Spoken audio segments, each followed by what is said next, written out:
أعوذ بالله من الشيطان الرجيم بسم الله الرحمن الرحيم رب اشرح لي صدري ويسر لي أمري واحلل عقدة من لساني يفقهوا قولي. My dear brothers and sisters, Assalamu alaikum wa rahmatullahi wa barakatuh. I am Mehran Afzal, and today we are starting a new series from the platform of 360 Muslim Experts Islam Answers. In this series, we will try to answer your questions, queries, misconceptions, and myths regarding Islam. We will try to respond to the criticism on Islam as well, because there are some allegations, criticism, and a continuous misconception being spread regarding Islam and several teachings of Islam. So, in this series, we hope that we will, inshallah, try to clarify the misconceptions of the people and all the atheists or secular, whatever field any one person is from, regardless of the field they belong to, we will try to answer their questions and queries. So, if you are having any type of questions or queries, or you are confused about any particular topic regarding Islam, you are most than welcome to drop your question, to ask your questions, and we will inshallah try to answer those questions. So, I would like to introduce our panelists the audience. We have Brother Zeshan Mujtaba with us. He is an Islamic scholar and he has completed his Alhamdulillah Alim course. So, I would ask Brother Zeshan to formally introduce himself to our audience, please. So, Brother Zeshan, kindly introduce yourself, Alim. Assalamu alaikum wa rahmatullahi ta'ala wa barakatuh. First of all, I am very happy to be here with you, my dearest brother Mehran, and it's my pleasure to be here multiple times with Muslims 360 experts, and it's such a wonderful journey we are having together. And as for my introduction, Alhamdulillah, I am Zishan Mujtaba, and I completed my master's degree in Islamic Studies and Sciences from a traditional madrasa in Rawalpindi, named Jamia Islamia, Kamran Market, Kashmir Road, Sadar. And my specialty and my favorite topic is the questions and allegations many atheists and non-Muslims uh, try to try to make up against Islam. I use this term specifically make up because most of the time when I see their questions, these are nothing but very mirage. Fabrication. So that's why, yeah, these are mere allegations. And inshallah, today we are having a very important topic, and which is Brother Mehran. Sure, I will inform about the topic. So, as our viewers and our audience have guessed, the topic that we are going to address today is slavery in Islam, and most particularly, sex slavery in Islam. So, this is quite a hot topic, and this is perhaps the most criticized topic in Islam, and one of the most criticized, in fact. So many times, the atheists, seculars, these people try to, uh, I would say, criticize Islam because of this slavery, because they find it hard to reconcile the idea of an all loving, merciful God and the practice of slavery, the development of this institution. So they find it hard that how an all loving God, an all merciful God, could allow such an evil practice to exist, and how come he did not abolish this. And secondly, the question they mostly bring up is regarding Prophet Muhammad as well, because the argument from their side is that Prophet Muhammad was meant to be the mercy to the entire human from the all-loving Almighty, and that's what Quran says. وَمَا أَرْسَلْنَكَ إِلَّا رَحْمَةً لِلْعَالَمِينَ, that we have sent you as a mercy towards the humanity. So they find it pretty hard to reconcile this, how a person who was to be the mercy for the entire humanity could allow such practice. And in fact, not only allowed practice, he himself had slaves. So these are some of the questions that we will try to answer this today. So before we get into the discussion and before we get into the topic, the first thing that we have to understand about slavery is the moral aspect of the slavery, the moral ontology, or specifically. I mean, if we analyze the history and if we go back to the history, we see that all the way from Aristotle to Moses, to Jesus, to Muhammad, to Buddha, no one ever criticized slavery until the late 17th century, late 16th century. So, I mean, this raises a big question. The question is that was slavery always bad, or why didn't any of these people criticize slavery? I mean, didn't they think that this slavery is wrong?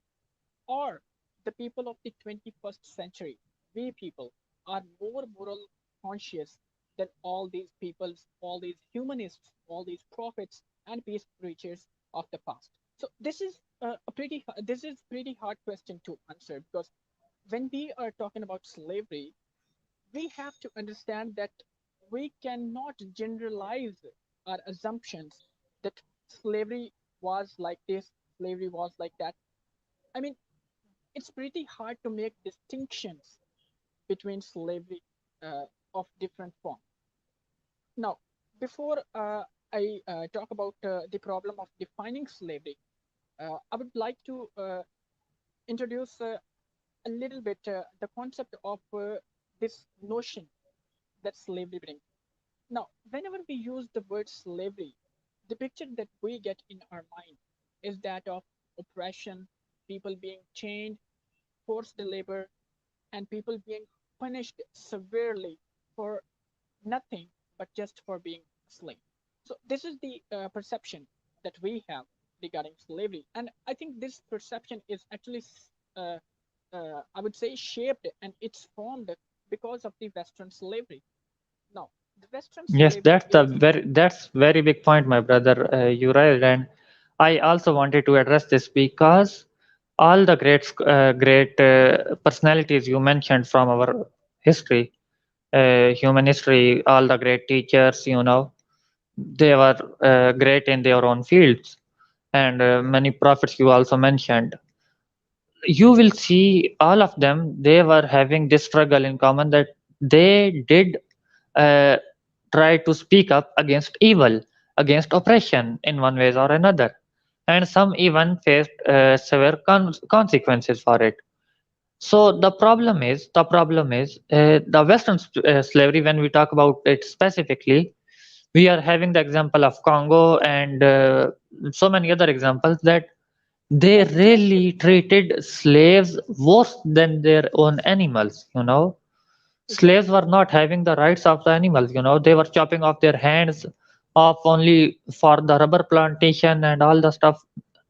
Those pictures are so horrific that you will forget your appetite after seeing them. And exactly. And that's this, the main reason.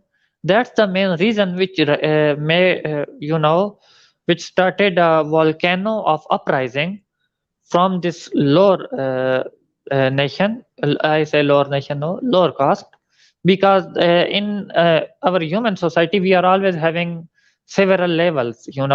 Some of the people in our communities and societies, they are stronger financially, and uh, they are having higher status, and there are people who are uh, kind of poor, and they willingly offer themselves to serve the higher class for getting the exactly, basic necessities. It's like the circle of life. The exactly. main thing So which is this, restricted in this is not abusing the weak. But Westerners, they totally made history in abusing the weak and slaves, and that's the main reason why they had to completely abolish slavery. Otherwise, there was no other reason for stopping this oppression. exactly. So I got the point, and the point is that the Western slavery, because of course it's horrifying, it's terrible, and people who were slaves and who were enslaved, they suffered greatly. And if we talk about the moral standards of today's society, we find that disturbing, because uh, we cannot even imagine how society can actually inflict so many sufferings on the lower class people or on the slaves. So this is pretty hard question.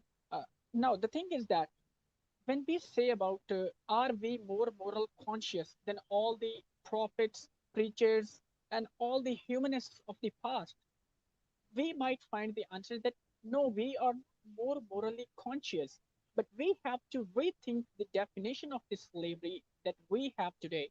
And we have to then analyze if they people, all the prophets, all the preachers, and all the humanists, were they witnessing the same slavery that we witnessed in the USA, in the Congo, and in the Western world? So we have to firstly understand this, because that's pretty big question.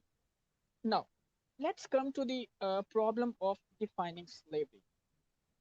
When we talk about problem of defining slavery, it's pretty hard to define, and to define slavery throughout the time and history. I mean, there is no specific definition that you can coin for all the time, for all the period, and for all the spaces, and for all the shapes and forms of slavery. That's pretty hard, because if you try to put slavery into a specific definition, and then you are trying to judge all the other forms of slavery and all the other people based on those assumptions that you made, then you will actually fall in trouble. Now, the fundamental problem that we have with defining slavery is that, is slavery some sort of possession? I mean, the person who owns the slaves, does he have some sort of possession of property? But if you treat uh, slaves as property, then you would find out that people can actually sell, can actually buy, can actually use, and can destroy their property. But in case of slavery, that's not true. The definition of the property would not hold up to, because you could not simply kill your slaves. Although in the Western society, and although in the Western civilization, they used to kill their slaves, but that was not in all the cultures. There were many systems of slavery where you could not kill your slaves. So this definition falls apart. This assumption doesn't hold true if you are trying to say that slaves are just possessions. Now, Yes, the my brother, just like you mentioned, and I have been watching a video few days ago in which there is a history channel on YouTube having millions views on their videos, and they really work a lot on this. But they were saying that, trying to prove in the video that Middle East and all of that was like a hub of slavery from all these years, and Islam didn't abolish slavery. So I was, watching all of the video, and they were saying that slaves were treated as commodity. So my main question here is, yes, it's easy for having 10 bodyguards which you can sell. They are gonna protect you, and but they are kind of having their own advantages and disadvantages at the same time. You have to take care of them in the whole journey. If you are traveling, you have to feed them properly rather than having some coins with you, gold coins just like it used to have. But so it's like, people's choice. And when there is a very big misconception here, because just like you said before, that people always think about slavery like shackles and chains and like this kind of slavery. But when we see Islamic history, specifically Islamic history, from start till the very recent history we have, we are seeing slaves rising from very bottom of the society to the very top of the society, where the free men proudly call them uh, Sayyidi. Just like we see the example of Bilal bin Rabah. He was from Rome, and he was considered a a very poor and useless slave in the eyes of their own masters, previous master. But when Abu Bakr Siddiq radiallahu ta'ala anhu brought him, freed him, he spent all of his life serving Rasulullah sallallahu alaihi wasallam willingly. And Hazrat Umar radiallahu ta'ala anhu, Umar bin Khattab, the second caliph of Islam, who was the ruler of how many 64 thousand, how to say, Square, 6400,000, yeah, square kilometer. square kilometer. So He was the leader of whole Persia, Byzantine empire and whole uh, Sassanid empire, but he was calling him my lord, Sayyidi, my lord. So so this is uh, just one example I like to mention here. We are having tons of examples, Inshallah, we will mention in the I can video. So this is the main difference. so I can actually I would like to quote some of the examples, and based on those examples, you would say that you cannot generalize a Western type definition of slavery to all the existing forms of slavery. Now, just to quote some of the examples, we have the example of Sokulu Mehmed Pasha. So he was actually a de facto ruler in the Ottoman Empire, and he was a slave. He ruled Ottoman Empire for almost 2 decades, and he was the most powerful man in the Ottoman Empire. And he also married the daughter of the Sultan. I mean, if just imagine that a slave is having such a prominent and having such a prestigious, powerful position in Ottoman Empire. I mean, you cannot, if you think about the Western definition of the slavery, this is beyond comprehension that how could a slave be this powerful? Now, Yeah, that's this that's that's a very that's powerful line. and that's Yes. that's the problem that we have this with the particular definition of slavery. And now we have the other examples like Malik Anwar. He was an Ethiopian slave and the most senior general as well. We have recently an example of Malik Kafur as well, one of the slaves of Alauddin Khilji, and there has been a movie released by the Bollywood recently, called Padmavat. Yeah, so he was actually a character in that movie as well. So Malik Kafur, he is one of the most powerful person in the forces of Alauddin Khilji. So if you and not only these are the limited examples, we have the entire slave dynasty in India established by Qutbuddin Aibak, which is Yeah. called the slave dynasty of India. And if you analyze the history, and if you go back into the history, we have Macho Qing dynasty in China. This is actually a slave dynasty. So or if we think about these examples indicate that we cannot generalize a specific definition of slavery throughout the time, throughout the system, and throughout all the civilization. Because, of course, the Throughout the Western, human history we have. exactly. So, the Western civilization, the way they treated their slaves, the Eastern civilization did not treat its slaves exactly like that. So, Babylonian, you have the Babylonian civilization, you have the Armenian civilization, you have the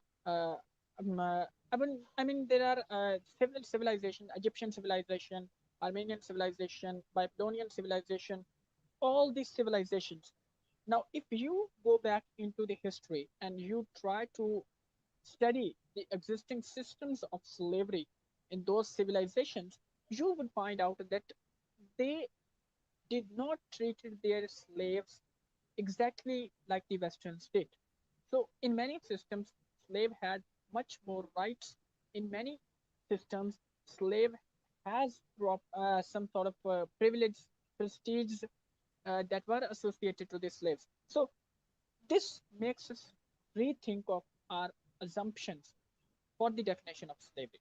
Now, this is perhaps the real problem. And just to mention an Islamic example, as you mentioned Bilal bin Rabah, we have the example of Zaid bin Haritha. He was Yes, actually we a have. slave of Prophet Muhammad, and people used to call him Zaid bin Muhammad. People used to call him the son of the Prophet Muhammad. So you can imagine that what sort of slavery that would be. I mean, if this is the slavery, if Zaid bin Harsa is a slave, if Sokolo Mehmet Pasha is a slave, if Malik Kafur is a slave, and then I think these slaves have far more better rights than the free people. Yeah, that's a very big thing for all the questioners we have to to think about it, because they were always saying this in a polar view, and trying to find this in a single view. But now when they will see the whole picture, trying to focus on the whole, just a single pixel, they will understand much better. And just like you Exactly. mentioned the example of Zaid bin Harsa, we are just like I said before, we are having a lot of examples. Ikrima, Maula Abbas radiallahu ta'ala, Abdullah bin Abbas radiallahu ta'ala anhu. We study Quran, and we study tafsir, and we always see his name there because he was a great teacher of Quran. Ikrima Maula Exactly. Abbas. And also we are having Amir bin Fuhaira. This is not just Salim Maula Huzaifa, he was also a great scholar, just like Ikrima. Now we are also having in the military, just like you mentioned, Zaid bin Harisa. He was martyred fighting against Byzantine Empire in In the Ghazwa fight, Mauta. in And we are having Amir bin Fuhaira. He was at at front line and even commanding some troops fighting against Sassanids. So these were I mean, slaves, but they were having very high rights. And even when Umar radiallahu ta'ala, anhu, he was entering Jerusalem or Beit al-Maqdis, Umar radiallahu ta'ala anhu was traveling with his slave, Aslam, as his name is mentioned in many narrations. And that time they were entering the city because Umar radiallahu ta'ala anhu divided all the journey, in two parts. Like, okay, on one part I will be riding the camel, and then the next part you will be riding, and I will be walking. This kind of relationship, this kind of relationship, how you can put it in a slave perspective, you know even of the modern slave, Western slavery even perspective. yeah, even the modern day society, a boss is gonna ride in a car, and the driver is gonna walk Amirul behind Mu'minin him, of or the car. having his own. We are having this kind of protocol system, and a queen is queen, and the all the bodyguards are having their own. So Exactly. So in now this form, this when we are mentioning, yes, this indicates that we could not and we cannot generalize a particular definition of slavery, and we cannot yeah, that's generalize that's that that's every slavery something we has have discussed very briefly here. okay. So now just to mention some of the other examples, this raises a particular question as well, because there has been a debate on whether war prisoners and whether the prison laborers, because prison laborers were forced to work but was not paid. So there was a whole debate on whether this prison laborer are they slaves, because if by slave you understand that a person who is supposed to work and is not being paid, is a slave, then why can't you just say that the war prisoners are slave as well? So now this makes us rethink again of our assumptions for the definition of slavery. And then we have the social and economic context of this slavery institution, because we have to understand that why this institution developed, why it formed in the first place. Now, according to the Encyclopedia of Religion and Ethics, the very development of this slavery institution indicates morality, because in the time when tribes used to fight, they would usually kill each other for the resources, because that time the resource exploration was not that much great. People had fewer resources, so there was a constant struggle, a fight between the tribes, between the clans of the tribes, and between the people for over the resources. So the time they would capture any of the people from another tribe, they would usually kill them. But at some point in time, they, these people thought that instead of killing them, we could use them as laborers. So this very indication of development of slavery, as per Encyclopedia of Religion and Ethics, this makes this actually indicates morality. They would say that the development of this institution is actually not an immoral act, rather it was the indication of morality, because it's better to not kill a person than to make him work and then to take him as a laborer. So these are some of the questions, and these were some of the examples that seriously makes us think that is our definition of slavery right? And can we really generalize slavery throughout the history, through all the civilizations, through every form, through every system of this slavery? And as you were earlier mentioning, that if you look back at the history, there was the reasons why slavery developed in the first place. One of the reasons is exactly the social and economic context. People, as you mentioned earlier, willingly gave themselves into slavery because of their financial condition, because they thought being into slavery is far more better than starving to death. I mean, so this very indication of act requires that we do not generalize a definition. I mean, if a person is willingly giving himself or herself into slavery, then who are we to say that this person is doing a gross immoral act? This person is doing an evil act. Maybe they preferred to be fed rather than being starved to death. So these are some of the examples. And just to mention one legal text from the Babylonian civilization. So Babylonian civilization had actually a code, a legal text called Code of Hammurabi.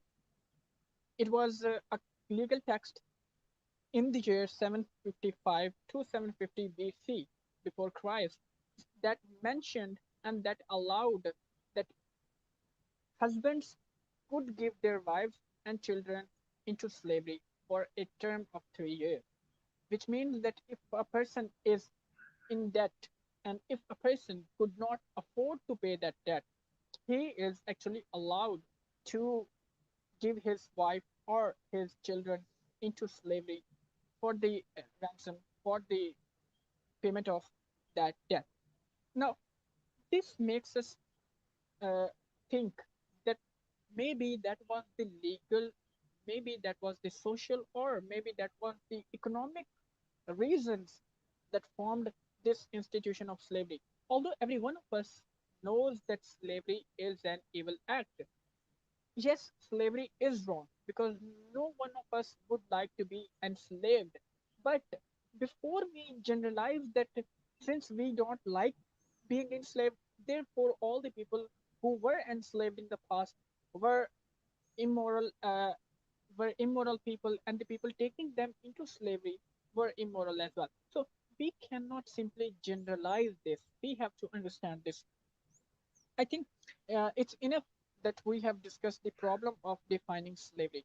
Now, there is no specific definition that we can put into perspective that we can coin to fit every slavery in that particular definition. And we have quoted several examples for that as well.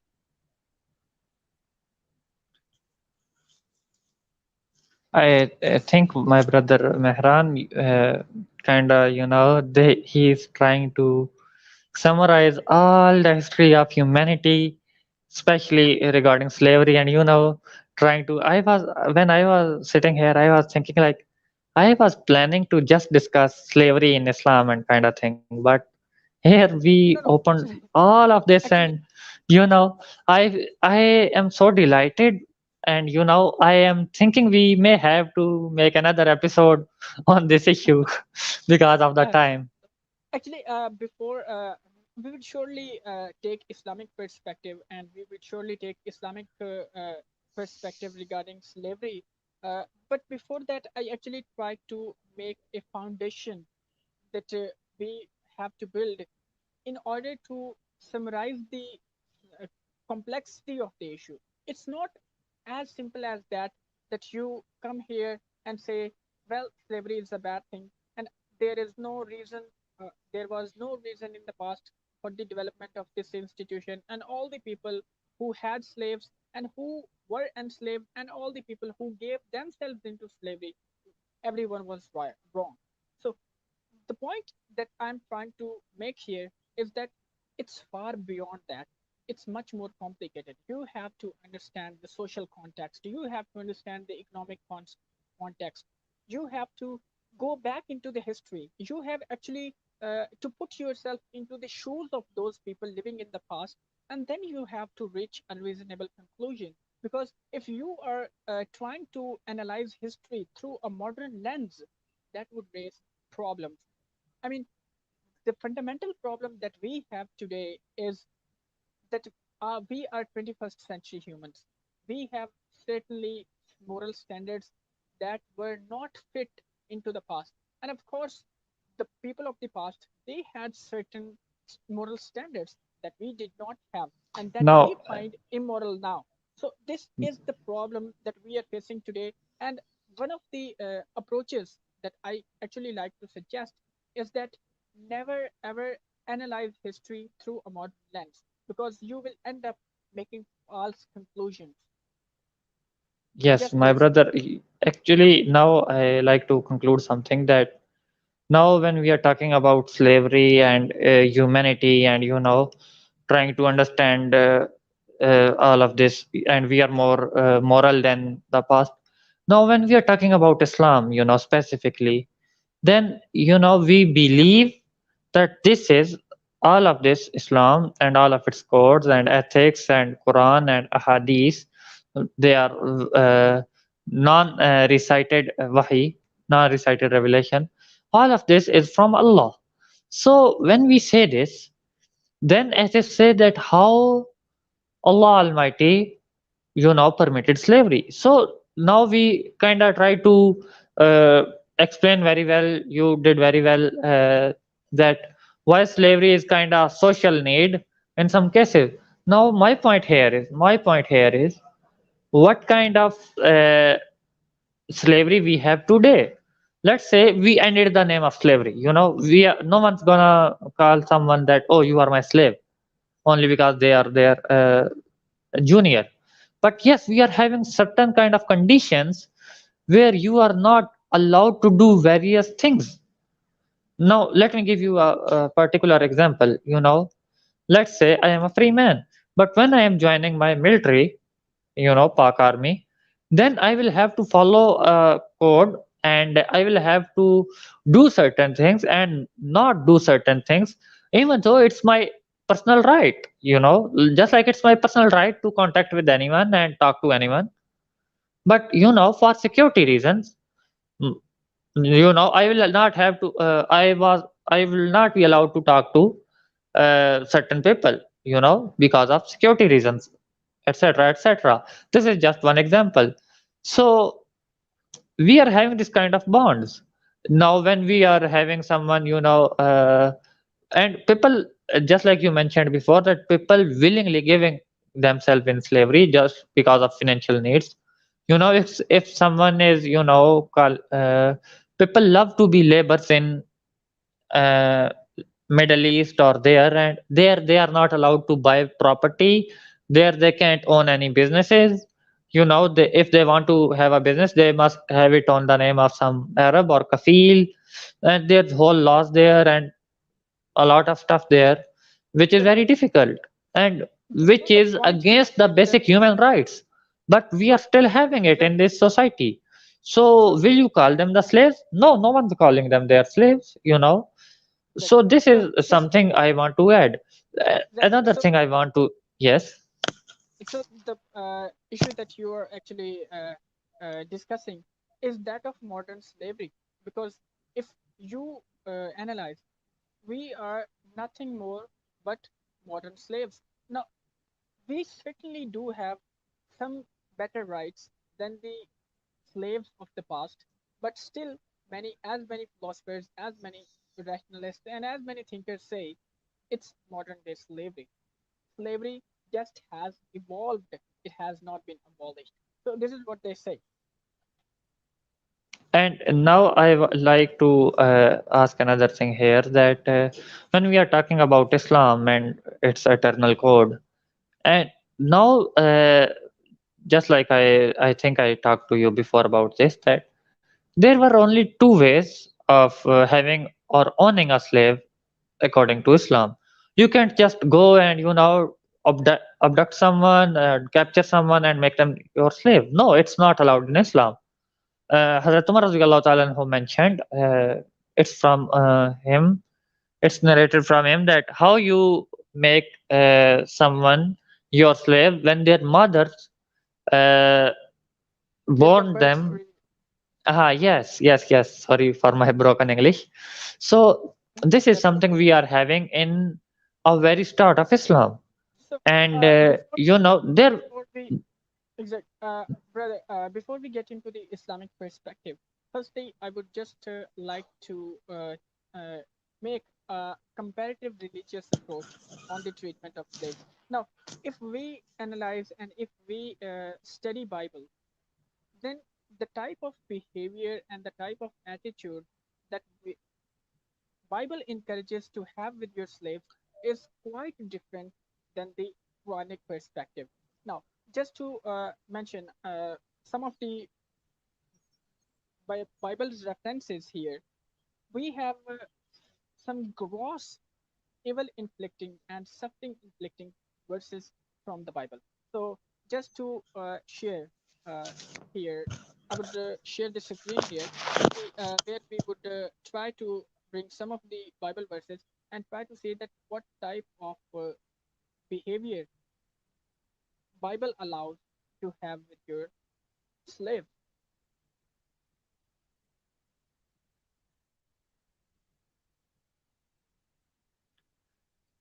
Yes, and actually, this is something really, I kind of feel concerned that people only ask questions regarding slavery on Islam, even Christians, but they never try to look toward their own Bible. I don't know why Exactly. they did so, but this is something really, it Now, kind of bothers me. here we have this verse from the Bible, and here we have this Bible from the King James Version. Now, just look at the statement it says in the verse 17 and 18. Now, therefore, kill every male among the little ones, and kill every woman that hath known man by lying with them. I mean, they are, now the Bible is saying to kill every male and every female, and to take the virgins into your custody, and to take the Yes, virgin and the people into your custody for that word, for whatever purpose it might be. Of course, it would be sexual slavery. But if we look back at the Islamic perspective, here we have some of the examples that we have. Now, we have this hadith from, uh, let me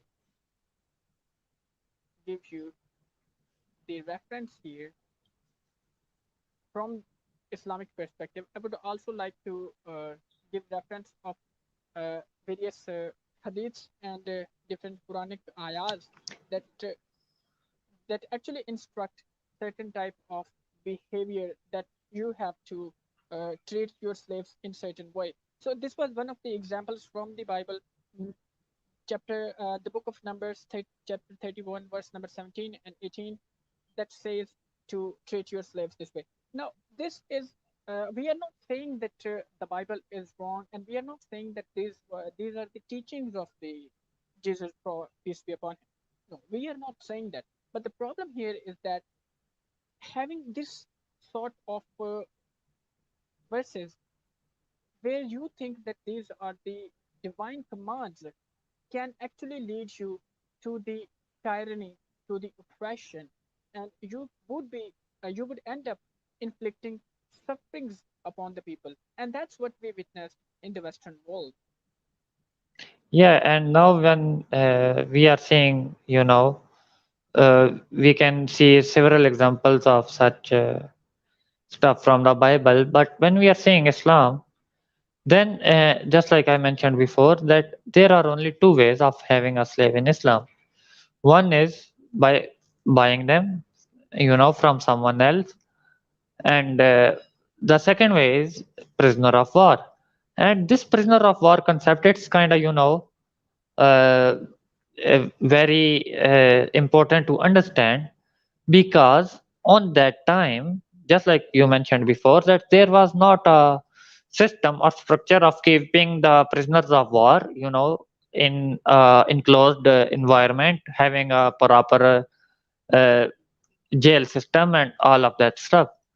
And even in modern society, when we are having this jail system and all the stuff, we are seeing so barbaric examples of mistreatment and inhuman torture in such prisons that, inshallah, if it's possible, I just like to mention to you that try to search and find out about Guantanamo Bay and how people are treated there. Are all of them are really prisoners? They deserve any punishment, or they are just there for merry suspension or suspicious activities? Sorry for my broken English. So this is really, even the current governor of Afghanistan, he was the ex Guantanamo Bay detainee, and he was freed after 4 years of torture and inhumane humiliation. Why? Because Yes, there was not a single, uh, uh, how to say, proof of evidence against him for proving him into court. So this is kind of situation we are having now with the prisoners of war. Now Islam didn't ask you well, to put prisoners in a concentration camp and treating them and badly, but it's like, Islam, even when the war is happening, it's not for just merry killing or trying to slaying down your enemies. It's for changing them. It's for turning them toward your good friends. So for this, you have to, for there are people who are gonna resist you if you are calling them toward good. So those who are resisting you, if they resist, you will have to fight, because they are not gonna let you have peace or let you do any good. Then there are people who are not gonna fight with you. They are not having any trouble. If you are calling them toward Islam, okay, no problem. If you ask them, okay, be in our custody and pay us taxes, and we will return you with such and such uh, uh, how to say, and we uh, will also give you facilitations from the government. exactly. Yes, so these are not gonna enslave too. But when we are having there are people who are gonna fight against you, then you capture them in the battle. These will, if you capture them, then these will be your slaves. Now, rather than putting them in the concentration camp, treating them with hate and torturing them inhumanly, Islam is, asking them to, okay, just like if a person is going to war, having a Be slave. a part of family. Yes, sorry. Exactly. So Islam would actually make them a part of society by giving Yes, them into the custody of the people. yes, that's a that's a very important point here for understanding, because if I am having a person, just like, let's say, many people give the example, but it's kind of funny. But okay, let's say if Pakistan and India goes to fight each other, and now let's say if Brother Mehran is having a Hindu Indian soldier with him. Okay, so if it's happening now, Brother Mehran is forced from the Islamic government, even though we are not having one, even though we are not having one. So Brother Mehran will be forced from Islamic government to feed that prisoner of war what you are cooking for yourself. You will share the same meal, you will wear the same clothes. you know if you are having a dress worth 1000 rupees, he will be having a dress worth 1000 rupees. So this will end. First of all, this will end the hate he is having in his heart, because there Exactly. is hate which is causing the war. So he will see like, okay, I was fighting against him, I was trying to kill him, but now he's treating me just like himself. So Exactly. surely he is not hating me if I am not fighting against him. you know Even I fought against him, but he's now treating me like this. First of all, it's gonna change his perspective. It's gonna end the hate, and it will have a long term effects on the society towards peace. Number two, you Brother Mehran cannot torture him or hurt him. If he is doing any mistakes, there are certain rules and regulations to, if he is making mischiefs or stealing from him, Brother Mehran will be ordered from Islamic court to sell the slave. That's Now, end. He cannot torture just him. He uh, cannot hurt him. He cannot cut his limbs or feet, just like uh, people did back in Congo. So this is a very big difference we are having. And yeah, I also, would just like to give some of the references here that you are talking yes, about kindly.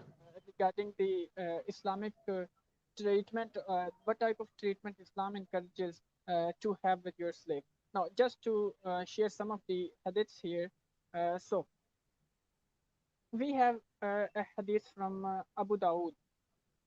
The Messenger of Allah said, "Whoever kills his slave, we will kill him." This means that you could not simply kill your slave, and there will be a qisas even if you kill a slave. Now, the second hadith that says, "There is no expiation for hitting a slave except for freeing him." This means that even if you hit your slave, you have to free your slave, because that's what Islam encourages. And we have several narrations that we have collected here. Uh, then another narration where Prophet reprimanded a man for hitting his slave. The man freed his slave, and the Prophet told the owner that he would have entered hellfire had he not freed him. So imagine that this person actually hit his slave. Now the Prophet Muhammad says, "Free him." So the person actually went free his slaves. Prophet Muhammad says that you actually have freed yourself from the hellfire, because if you did not do that, you would end up being in a hellfire. So this is the type of treatment that is being encouraged and in Islam. So just to mention here some of the forms of the pre-Islamic history. I'm just about to conclude this now, because I would just talk about the pre-Islamic history, and then we will talk about the revolutionized institute of slavery and how Islam Yeah, revolutionized this brother, just institution. like you Now, mentioned the yes, the there pre-Islamic was slavery. Ji? Sorry, yes. I would I'm actually about to discuss the pre-Islamic slavery a little bit, because I'm trying to conclude all the points now. So Yes, the okay. the form of this slavery, and then we will, as we are running out of the time, we have to Yeah, kinda. wind this up. So I'm just about to give you a brief introduction of pre-Islamic slavery, and then we will talk about, of course, how Islam revolutionized, revolutionized this institution. So the forms of slavery that we have in pre-Islamic Arabia are debt, kidnapping, giving yourself into slavery, and selling your wives and children into slavery. So these are some of the prominent forms of slavery in pre-Islamic Arabia. Now, Islam has actually abolished every single form of slavery. Now, Islam has abolished debt slavery. Islam has abolished kidnapping and taking free men into your slavery. And then, of course, you could not simply give yourself into slavery. And you could also not sell your wives and children into slavery. So all these forms that existed in pre-Islamic Arabia, they were abolished. And Islam actually uh, takes slaves only through one source, and that is war of prisoners. Now, war of prisoners, as you mentioned earlier, that what's better treatment there is than having those people, than making those people member of the society. If you happen to capture war prisoners and whose I would say whose jizya or whose fidya cannot be paid, then what options do you really have to consider? I mean, one option is that you can kill them. One option is that you can put them into prisons for lifetimes, because you cannot simply free all your enemies, because they are going to get back to you if you just trying to free them. Now, this requires a system, that this requires something that should be in the benefits of the society, and its benefit of slaves as well. So this is actually the way Islam treated their slaves. Now, one thing that Islam gives people right is that Islam abolished every single form of the slavery except for the war prisoners, and then of course Islam gave slaves certain rights, certain benefits, and certain facilitations, certain privileges in the society, and we have quoted several examples from that. Now, just to conclude the point here, if you try to compare the Islamic slavery system with every other single slavery system, then just give us the example of the system that was better and that existed at the time of Islam. So that's for the today's episode. Inshallah, we will see you next Sunday. Till then, Allah Hafiz. Allah Hafiz. Assalamu alaikum wa rahmatullah. Wa